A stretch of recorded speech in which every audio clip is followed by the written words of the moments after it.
Good day mga boss, matapos nga makakuha sa Philippine Cup ng kampyonato itong San Miguel Beermen. Gusto na ng San Miguel Beermen na mag-acquire ng mga bagong players, especially yung mga batang players. At isa sa mga posibleng nininegotiate na ngayon at tinatarget ng San Miguel at ni Coach Leo Austria ang point guard ng Blackwater Bossing na si Cedric Berfield. Hindi naman siguro sikreto na itong kanilang team manager, sports director na si Al Francis Chua ay gustong-gusto itong si Cedric Berfield. Nakita naman natin, tuwang-tuwa itong si Boss Al Francis Chua tuwing maganda ang ipinapakita nitong si Cedric Berfield sa Blackwater Bossing. Tila yata humahanga itong si Boss Al Francis Chua.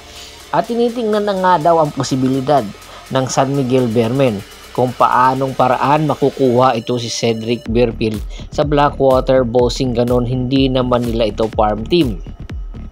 Kung sakali man matuloy nga ang pagkuha ni Coach Leo Austria kay Cedric Berfield sa Blackwater Bossing, dadaan talaga sa butas ng karayom itong San Miguel Beermen para makuha itong si Cedric Berfield. Kinakailangan talaga ni Coach Leo Austria na mag-isip at magpakawala ng isa niyang superstar para makuha itong si Cedric Berfield. Kung sakaling makuha nga nila ito, ay maganda itong addition sa kanilang lineup. Magkakaroon agad sila ng legitimate point guard na scorer na ito nga ang hinahanap ngayon ng San Miguel Beermen matapos nga mawala nitong si Terence Romeo. At take note, maganda itong itandem kay Wami Chongson, itong si Cedric Berfield. Ang kanilang 1-2 punch combination na Berfield at Chongson ay malaking bagay ito para sa San Miguel Beermen, lalong-lalo na nagkakaedad na nga ang lineup ng San Miguel Beermen. Ang kanilang guard nagkakaedad na, ang kanilang big man nagkakaedad na rin, at itong si Junmar Fajardo ay unti-unti nang bumababa ang minuto. Nakita natin noong naglaro ito sa Gilas na kung saan ay ang bagal talaga. Kung ikukumpara mo yung level ng international sa PBA, ang layo na po ng international. Yung PBA po, hindi pa po umaangat. Kaya nga po hanggang ngayon, marami pa rin ang nagtataka, marami pa rin restriction.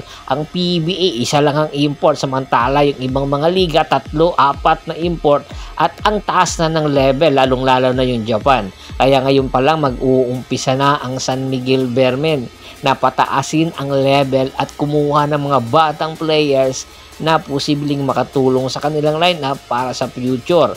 At isa pa sa mga posibleng big man na kunin nitong San Miguel Beermen ay ang big man din ng Blackwater Bossing na si Christian David. Si Christian David, 6'7", mayroong high flying ability, outside shooting ability na posibleng makatulong sa kanila.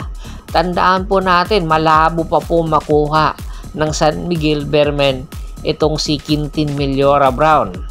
Kaya naghahanap po sila ng mga option ang San Miguel Beermen. Sabihin nyo na po fake news po ito, pero ito po yung totoo. Naghahanap po sila dahil itong si Junmar Fajardo, hindi naman talaga magtatagal na ito sa PBA.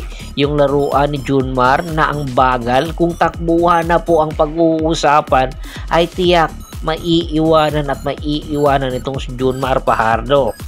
At anytime po, yung level po ng PBA dapat iangat na at baguhin na po yung sistema na ipinapatakbo at gawin na po run and gun po yung PBA para po makapagsabay sa mga ibang liga or ibang liga po sa ibang bansa na napakataas na po na kung saan halos ipinaparehas na po sa NBA.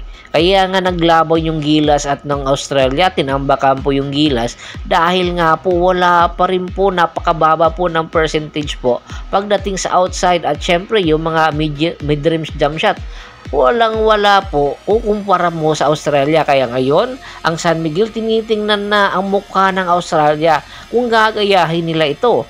Kasi kung gagayahin nila yung level ng San Miguel, di katakataka na makukuha po nila yung Grand Slam na kanilang hinahangad sa mga susunod na konferensya.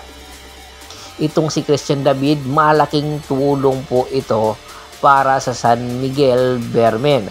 Ang tanong na lang, sino bang ibibigay ng San Miguel? At alam naman natin, anytime maraming mga parnalyas po itong San Miguel na ibibigay sa Blackwater Bossing, especially itong si CJ Perez daw po, kayang-kayang ibigay sa Blackwater Bossing para lang makuha itong si Cedric Berfield at itong si Christian David, at malaking posibilidad na pagbibigat ng lineup ng San Miguel Bearmen. Sa tingin niyo po ba, agree kayo? Makukuha ito ng San Miguel si Berfield at David, at ang posibleng maging kapalit si CJ Perez at iba pang mga players? At sa tingin nyo, dapat na bang itaas ang level ng PBA? Komento na sa baba ng video at pag-usapan natin yan. Once again, this is Percival Monteron at your service. Don't forget to subscribe my sports channel at don't forget to click the notification bell button para maging updated po lagi sa kwentuhan. At bago pa muna natin tapusin ang ating kwentuhan, shoutout muna tayo sa ating mga solid na followers na lagi sumusuporta sa atin. Kay Kagawad Kat sa kinudukusin ng Hagonoy Bulacan, Anthony Laki Alon at sa Laki Alon family, Richard Pavila, Ryan La Chica, Ricky Lanza ng Ricky Rider TV ng Tansa Cavite, Jerome Sideño, Malyari Mascarinas, at siyempre kay Michael Rosalado ng Calbayog City, Samar. Pakibisita na rin po ng aking fanpage na Boss Store at Half Price PH2 para po sa mga karagdagan sports balita.